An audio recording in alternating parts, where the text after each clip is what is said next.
Did you know that more than two-thirds of the world uses social media, yet many businesses are still posting without a clear strategy for turning visibility into growth? Welcome to the Wickedly Branded podcast. I'm your host, Beverly Cornell. I'm the founder and fairy godmother here at Wickedly Branded. And today I'm joined by Michelle Park. She is the founder of Brand New Animals Agency, a social media and digital strategy agency helping lifestyle, fashion, beauty, and aesthetics brands move from simply having a presence out there to building the strategy for long-term growth. Michelle's journey began after she quickly grew her own social following and realized that she could help other brands build stronger connections with the audiences they wanted to reach. Today, we're going to talk about social media strategy, authentic visibility, building systems that support growth, and why one difficult Tuesday does not get to define your entire business. Michelle, welcome to the Wickedly Branded podcast. Thanks, Beverly. It's good to be here. I am excited to dive in. You have such an interesting background. You've done a lot of different things.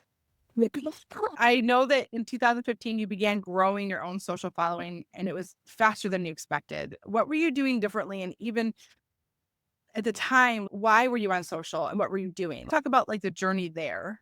Yeah, I think 2015 was such a different time to be growing your social audience. It was much easier, to be completely honest. It's not like now where it's so oversaturated. And I say that with a grain of salt because it's going to continue to be more oversaturated. So if you're thinking about starting, start now. But back in 2015, I realized that was the world that was going to take over. And so I knew that I had to do something. At the time, it was actually an account for my daughter. She was a baby. And so I just started posting fun things with her, which led to us growing to about 15,000 followers in 2 months, which was very fast at the time. Now you can grow to a million in a day. But back then, 15K on Instagram in 2 months was impressive. And so I started getting reached out to by like publications about what I was doing on social and how I was growing this brand. I quickly decided to take her off of social media. So I closed down that account because I then, as we started getting too much attention, I felt really uncomfortable. The kid out there, Yeah. I like completely defuncted that account. But what that led me to do was figure out how to strategically grow other brands. If I could do it for me and my baby, we're just two regular people. We can do it for a brand that has a really good product or message. Yeah. So what kind of content were you putting out for the baby? It was like I was nursing for 15 months, so there was a lot of that mixed in. Like motherhood from my point of view. It was very authentic. I wasn't really trying to make a following. I was just posting because I had this terrible postpartum hemorrhage. I lost all my breast milk. And so bringing it back was such a difficult journey that I just wanted people to know what I So it's so authentic because it was your real life experience that you were yeah. sharing and exposing for the world. And I'm sure there were so many people who connected to that, moms who've struggled with their breast milk, that they were definitely connecting to you in that way. And of course, we have a cute baby. From a marketing perspective, babies and animals, marketing gold. That no. That I also have an 11-year-old and he is very photogenic. And I used to dress him up in fedoras and bow ties and all the things. And he is very, yes. So I understand that element of it. And he's a foster to adopt child. So our journey was very interesting as well. But I also feel protective as well because I didn't want to tell his story. I wanted him to be able to tell his story and in the way that he wanted to and when he was ready. So I also am more limited now. You're right. In the beginning, when Twitter and all those came out, we didn't really understand the power that was happening. And you quickly understand, oh gosh, this is a little bit too much. And maybe I need to protect my child from some of this as well. So it's an interesting transition we've had to take in that way. not to knock the moms out there who are like putting their kids on. If they're comfortable with it, that's their choice. Absolutely. And I'm sure they're protecting them in different ways. So Yeah. yes, absolutely. So what do you think that you were doing differently from a strategic perspective at the time? Was it just that she was cute and it was a real authentic story? I think that as somebody who's been a storyteller my entire career, I knew how to tell a story. And I think if you look at my socials now, I still tell stories. There's not really a lot that has changed except that I'm packing lunch boxes and talking about my kids, but I'm still telling their story. And the one thing I know about the human brain is that we will always attach to a story. And so I didn't realize I was doing this when I started the initial baby account. But people were just along the ride for our story. Is she going to be okay? Is she going to manage to nurse? Oh, she's nursing now. How long is it going to go? Like there was built-in questions for people to feel somewhat attached to us. And I think that was that's the piece that a lot of brands are missing is they're trying to put all this content out there, but what are you really telling people? We work with a lot of brands where they bring us in to help tell their story. And I'm like, there is no story. If you don't have a real story, if your story is just based on we came up with these beads and the beads are pretty, that's not a story. Like, Yeah. and how has it changed people's lives? And where are all the little stories in there? And so to answer your question, like strategically, I really didn't try to do anything. It just happened. Sarah. It's interesting because I am a big fan of story brand. Donald Miller is it's a great example for a lot of clients to understand the power of a story for your business. But I actually approach it, and I'm not a big fan of the word niching. I believe in narrative resonance. So I feel like your story is what connects people to your clients and the perfect clients for you. And that story, your story, the narrative coherence of your story is your superpower when you're connecting with people. So the power of the story is not as a reporter, but I have a communications background. So maybe some of that comes from that, Michelle, like the education I have. But you're right. Like the story before there was Twitter, before there was Instagram, there was cavemen writing stories on a wall or telling stories around a fire. We are inherently human beings who learn and grow and are curious through stories. So I agreed. I think one of the things that I have gotten better about is how to use story to teach. So I was writing an article about confidence, blog article, and I used my son as an example, but he was at Harry Potter World and he had his wand and he was doing some spell in the middle of a very busy park and all eyes were on him. And I thought, when do we lose that level of confidence? Like legit, he thought he was a wizard. Harry Potter World. Where do we lose that kind of belief in ourselves and confidence as humans? And so I was talking about that from a female founder's perspective of our confidence. And I think through the story, it's so much more powerful. What kind of came from that? And how did, obviously, you have a daughter. So did you want to write the book for your daughter or was it something more? Yeah, so there's two of them now. They're 8 and 10. And the book was it was just something I always wanted to do. When my older daughter was 3, she was in preschool, they asked me to come in and do a Lunar New Year presentation because we were the only Asian family in the school. And I was, as a last minute kind of procrastinator, I was looking for a book on Amazon like 3 days before this thing was supposed to happen about Korean New Year because we're Korean. And it didn't exist. There was actually zero. So not like there was one that kind of touched on. But even schools often feature different celebrations throughout the year as a way to expose children to other cultures and other ways of thinking, which is fabulous. And what a great way through story to do that. Yeah. I think that's amazing. I'll send you a book, Beverly. So you help, one of the things that you said in the pre-interview, the application was you said you help clients go from we have a presence to we have a strategy. What is the real difference between these two stages and how do you cross over into that? I think the problem that a lot of brands run into is that they have somebody very young running their social who is just posting for the sake of posting.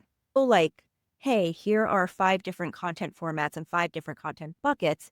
And let's think about which ones are going to drive sales, which ones are going to make people feel affinity for our brand, which ones are just going to entertain, and which educate, right? We have multiple different ways to connect with an audience. Most brands are not doing that. So there are definitely some brands that are doing it right. I think Loewe is a great example of a brand that has really used social media to build a world for themselves. And it's very obvious when you see a piece of their content, like this is Loewe content. But most other brands out there, like big or small, ones that you would immediately recognize are still not doing it properly. And that's because social media has become very important while also being an afterthought. So it's very important, but it's also the last thing on the list. Yeah, because e-com and all these other things, SEO, all and PR. And then you have social media at the bottom, but then every founder knows social media is actually super important. Yeah, I love the messy middle of this part because this is where we really thrive as an agency. It's testing. So the reason that it's an afterthought is because most founders don't feel qualified to do the social, right? So they find someone young who they think can probably do it, and they put that person in that role. And that person does not have enough experience to be strategic. Now you have a bunch of content out there and you're not testing, you're not looking at the data, you're not trying to figure out what's working, what's not working. And so we come in oftentimes into much larger scale organizations and we basically combine the e-com team with the paid ad team, with the PR team, with the social team, oversee everybody, let everybody talk to each other. They don't necessarily have that. I call it the mad scientist background. I want to see what's working, try something else, tweak this little thing. The algorithm is changing. So there's always little moving parts that are happening. And we're trying to see what actually is really performing now. And Yeah. I will say this time and time again for brands, big brands, little brands, when it's about the human beings that are doing the things in the business, not about a product per se, or about it's the human beings being human that always does better. But that to me, and I do a lot with pet brands. So anytime there's a cute dog or cat, that actually works too. But there is this thought, and when you talk about, I call it the social media matrix. So it is the types of content. So whether it's a carousel or an infographic or those kinds of things, it's also the funnel. What does this feed, right? So is it nurturing, sales, education, infotainment, whatever? And then also the bucket that you talked about, we call them pillars, very similar, all the things. Yeah. When you do that, you are literally creating a formula and then you're measuring the formula. Yeah. So when you think of, Well, when we're talking about stories, everyone's like, you need a hook, and then you need something to get people interested, and then you need payoff, and then you need the conclusion. I don't actually think that's the best way to tell stories. I think you have to think about it as if you were going to tell your best friend what is going on and make sure they're not bored, how would you say this thing? Because people can now smell a hook coming from a mile away, and it's very annoying. I don't think hooks have the effect they had before we had an educated social media. There are some like what we call low hanging fruit that still works. Like, here are 5 things to never do. And people are like, what things should I never do? For the most part, if you want to build actual brand loyalty and not piss a lot of people off, you do need to figure out how to tell your story in a way that's really replicable, but really interesting. So think about how you would tell it to your best friend in 20 seconds. And that's like usually the tenet that we go by in all places. And so anytime we have somebody on camera that's speaking, I really do ask them, like, is there a different way that you would say this if it wasn't me you're talking to? If it's like your dad and you're not, or your best friend or your brother or whatever, someone who you're not editing as you're thinking, say it that way, because that way is going to feel the most authentic and the most interesting.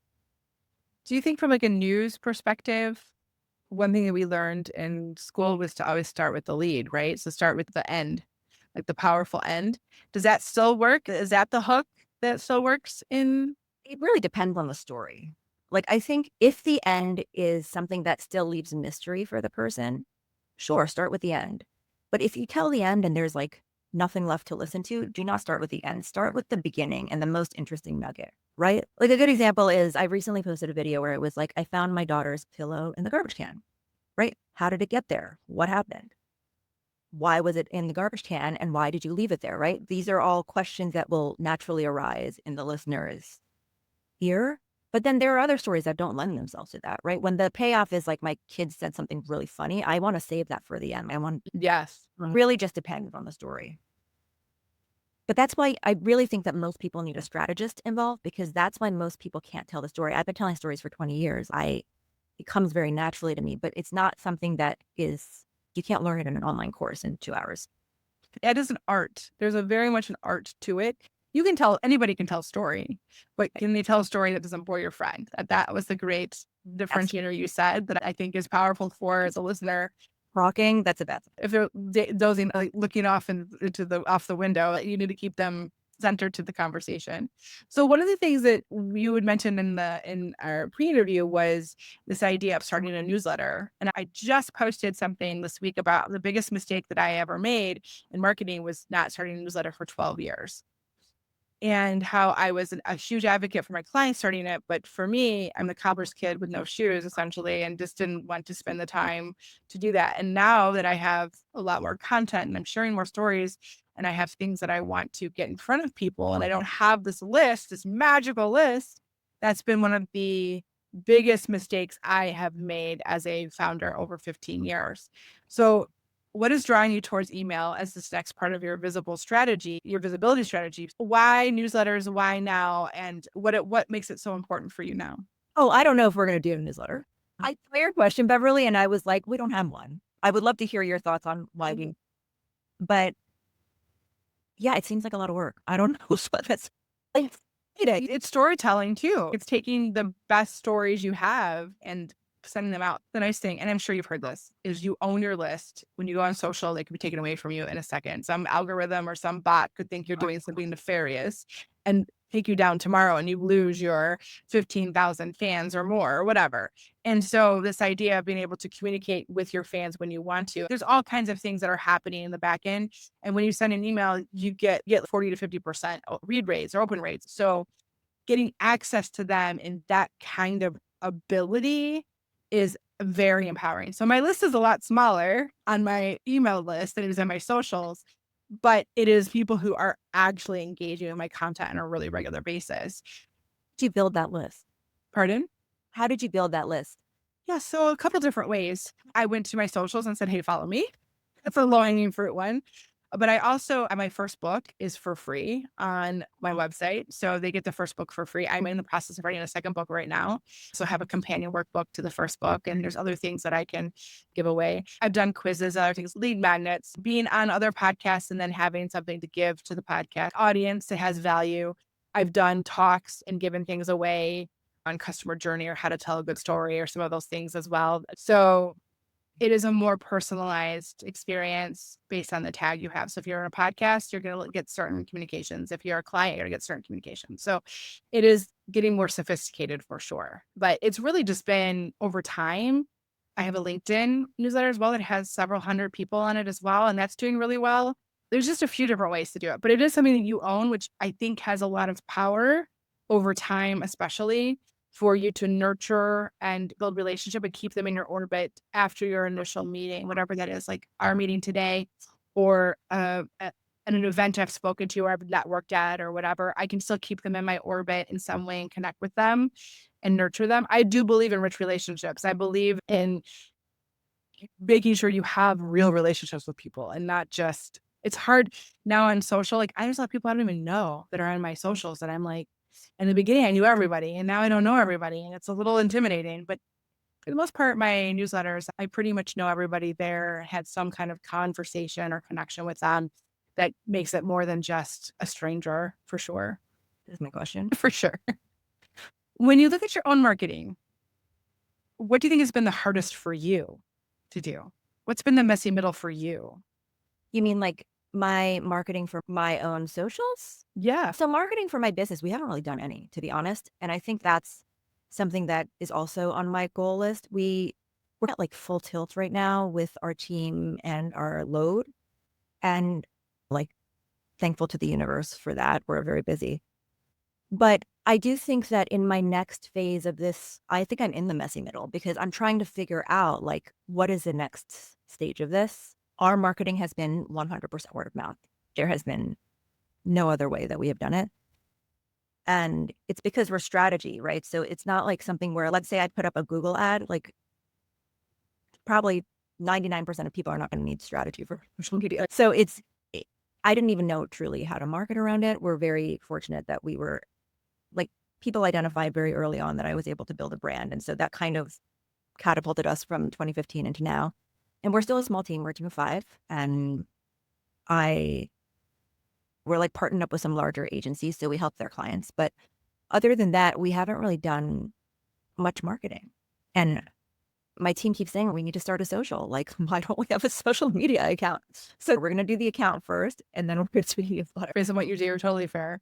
And it is a process, as there's so many businesses like this, Michelle. Like you're not alone in this because people start a business, they see a need, they start a business, they do the thing. They're so busy serving the clients, they're not thinking about like what's going to happen next and how is this going to evolve.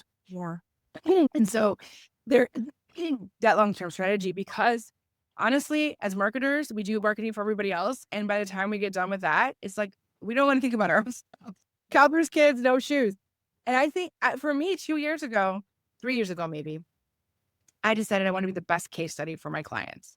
It'll be a fun. Totally great to share. You've got some great stories. Some of the clients you work with too, like talk about some of the clients you work with and why you've chosen this particular niche. Talk about that a little bit.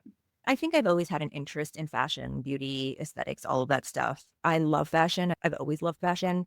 I love being able to come in and share like the interesting tidbits about each fashion brand with the world in a way where they can digest it. So generally when you speak to a creative director, they're like, look at this specific stitching. And I'm like, nobody cares about the specific stitching. Tell me how you're going to feel when you're wearing it. Translating all of that has been really fun. We also, of course, have a lot of like beauty/lifestyle brands. And they also, I think the beauty industry right now is so oversaturated that it's really hard to figure out how to find your footing.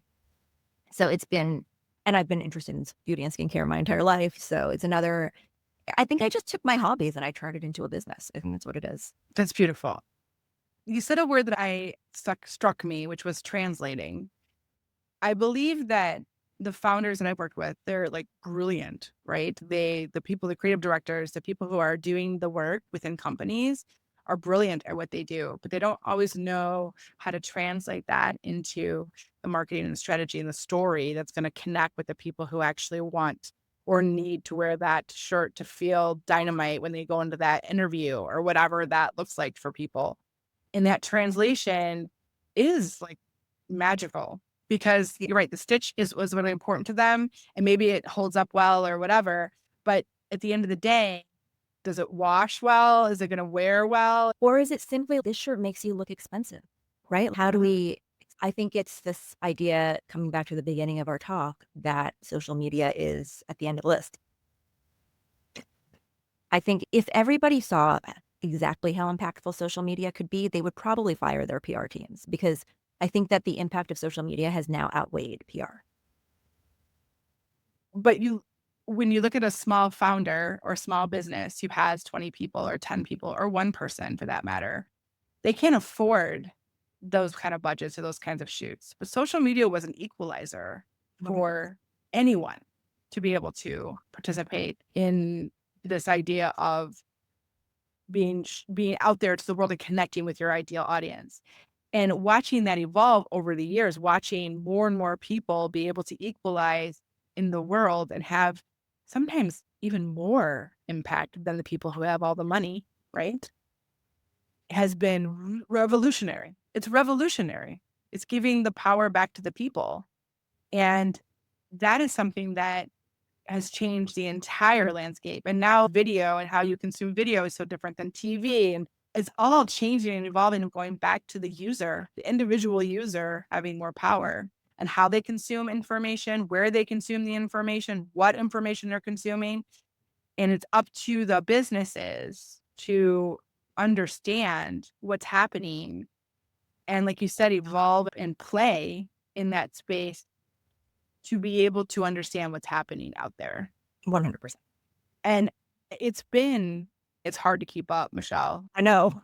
One of our core values is dynamic because you can't rest in your laurels in this world at all of marketing and social media specifically. And I was an early adopter of social media. I was teaching social media when it was just coming out. I was trying to get brands to do what they needed to do, and it's evolved so much since then. And I really do more strategy now than I do with social media, but overall brand strategy, not necessarily just social media. But it's been really interesting to watch it evolve. And my younger team member who are native to social media, how they consume it versus how I consume it is really intriguing as well. So it's just become a very, how would you say things have been either simplified or systemized or even like we don't do that anymore? What are some things that have evolved over those 11 years, do you think? So with the onset of all of these different mediums and all of the different platforms, it's become far more complicated. So back then, back in 2015, really Instagram and Facebook were the only two that matter. And now we've got TikTok and we've got LinkedIn and people are posting pretty much everywhere. YouTube Shorts, it's expanded quite a bit. And so now you need to have strategy for each platform if you really want to be impactful.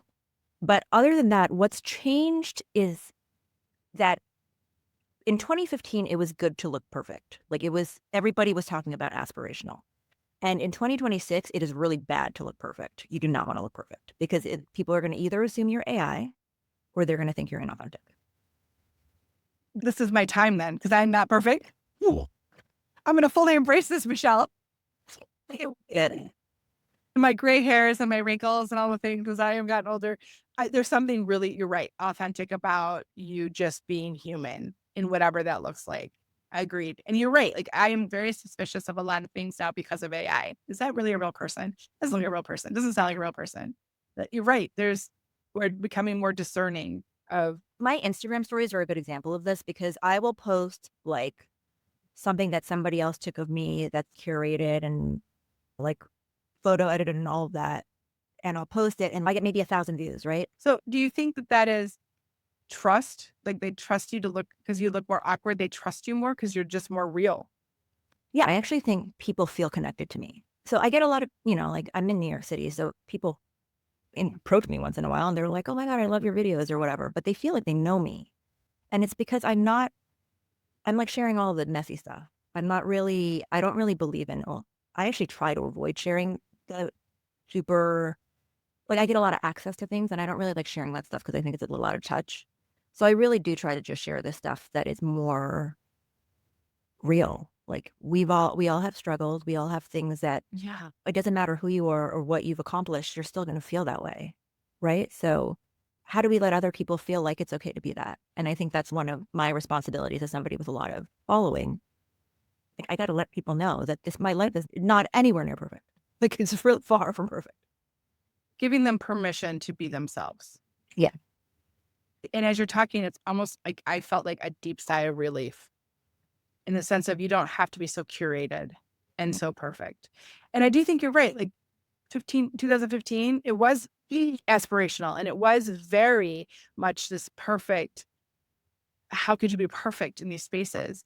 And for the people who are listening, my listeners who feel like this immense pressure of showing up visibly and having to be perfect, that's not what you need to do right now. It is showing your evolution and your growth and what you're encountering and that transformation you're experiencing, as well as whatever the transformation is you're giving to your clients, like how it starts out and the messy middle and in the end and what the result is. That can be very powerful in that. And then just sharing your stories. If your son does something funny in Harry Potter world, or if you encountered something unique in your life, like to talk about it because people can learn from you. This is the narrative coherence and narrative resonance side of things. Yeah. People will connect with your story if you're real. The word authentic and all this has been so reused, and I know we want to use the word authentic here, but when we work with clients, we really try to get to their unique story. That is their superpower.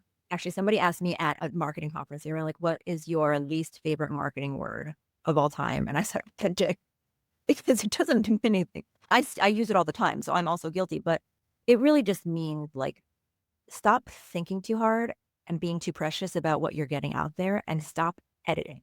Just And press record. Yeah. just let it be. And whatever comes out will come out. And then now that we can trial things on Instagram, you should trial all of the different versions of you and see what happens. Ooh, interesting. Mhm. One of my best performing pieces was I was in my swim spa. Yeah, there you No go. makeup. That's you. And I work out 3 to 4 days a week in my swim spa. And I was talking about some hard stuff, like some of the stuff I've had to go through. I had a hip injury. I've had all kinds of things and why the swim spa is so important to me and how it has given me so much back in my life. And I was just talking about it. And I said, sometimes the hard things are what help you appreciate the good things and having some of the strength I have back now. And it wasn't about marketing. It wasn't about anything. It was about life. Example. Like, People, yeah, they just want to know that you're a human. And when you see another human doing the same thing you are and admitting that it's hard, it makes you feel closer to that person. And I really do appreciate that about social media. Like, how lucky are we to live in a time when we can feel close to a million people across the world? yeah. But Every mom gets that. Every mom can feel it in their gut, that feeling that you felt. Like all of us can feel that immediately. yeah, This is the question I always ask people because I feel like when you are working with a client and you're trying to get them to think more strategically or you're trying to get them to understand the story, that's important. But I picked this really cool name called Wickedly Branded for my business. And I believe it conjures up an idea for every single person. What do you think it means to be wickedly branded? And how do you help your clients embrace that more when you work with them? actually, I want to ask you there, what made you pick the name Wickedly Branded? Was it because it was like magical? I am a musical theater. I met my husband in musical theater years and years ago. I read the Wicked movie and I read the Wicked book, the actual book. And then I've seen the musical 3 times. I was writing a blog post about how to embrace your inner green and really relating it to Alphaba and how her power was within her the whole time. And society was telling her that the very thing that made her magical was the very thing that she should hide. Right. And how so many founders, women specifically, are given a lot of societal conditioning around how we show up, whether it's how you speak. Like, don't we live in all these conditioned kind of spaces where we are told how to show up. And the very thing that makes you magical might be the thing that society is telling you to squelch inside of you. And so the very last line of the blog was, I want to dare you to be wickedly branded. And when I wrote it, I literally got shivers up my spine and was like, is that even available online? And I found that nobody had claimed this domain. Nobody claimed it on socials. And I bought it that day. I set up the accounts that day. Because my previous, again, cobbler's kids have no shoes. My previous name was really boring. BC and Associates Marketing, blah, whatever. Yeah. And when I was writing that, I was talking about embracing your green. Even in the Wizard of Oz itself, Dorothy, she had the power to go home all the whole time. And we as people have the power to go home to ourselves. It's a choice and a belief. And so many of the founders that I work with, hundreds of founders I work with over the almost 30 years that I worked in this industry, they have magic inside of them and they need someone to give them permission or to see it in them and to awaken it and encourage them to activate it and amplify it and show up as that magic. And so for me, wickedly branded is about really coming home to yourself, being 100% authentic, as much as I hate that word. It is being unapologetically you in the most bold, green, magical way you can. And the people who are meant to be with you will be attracted to that. You're not meant for everyone, but the people you are meant for, you have the medicine to help whatever your business is, to look good in an interview, to be more well in the way you eat, in the way you, whatever the business is that you are helping impact people with. Those people who need you will find you if you show up as yourself in that way. So then I think to answer your question, now that I know a little bit of background on what wickedly branded mean, the way that we help brand is really about finding the core message.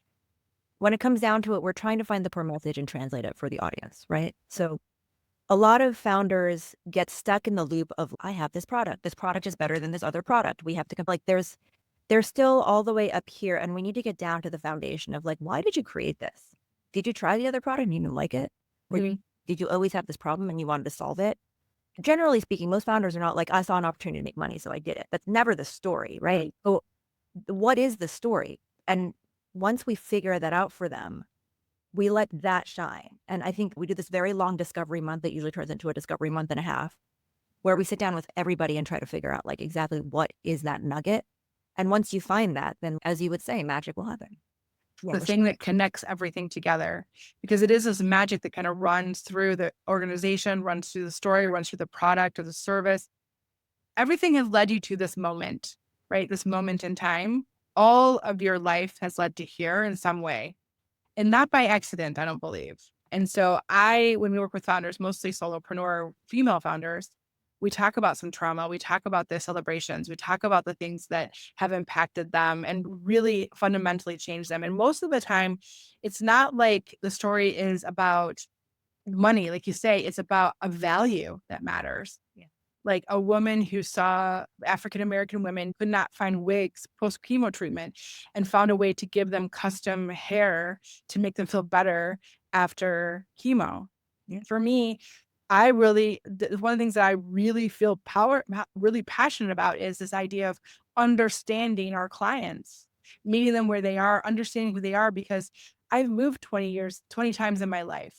I've been the new person. I've wanted to be understood so badly in my life. And so I know what it's like to be the new person and not be understood. And I want our clients to always feel that and feel safe and feel heard and listen to them in our space because of that. But yes, that is your shimmer. That is your magic that shimmers through everything you've been through in your life that led you to this moment in this product or this service that matters so deeply to you and to the people that you help transform in some way, shape, or form. So yes, I completely agree with you on that. And we spend a lot of time with our clients too, doing that. And I think any marketing or agency that doesn't do that work with you is simply throwing up something for you. A pretty logo that doesn't mean anything, or a schedule of a checklist of things to do that has no coherence, and it is a disservice to you. So for our listeners, if you're looking for partners that are to help you with your branding and marketing, you do want somebody who's going to spend time with you to really get to your story, so that when you show up online, when you show up in person, it all feels connected in some way. Yeah. So how can listeners find you and your website and hang out with you and learn more from you and follow all your fun stories?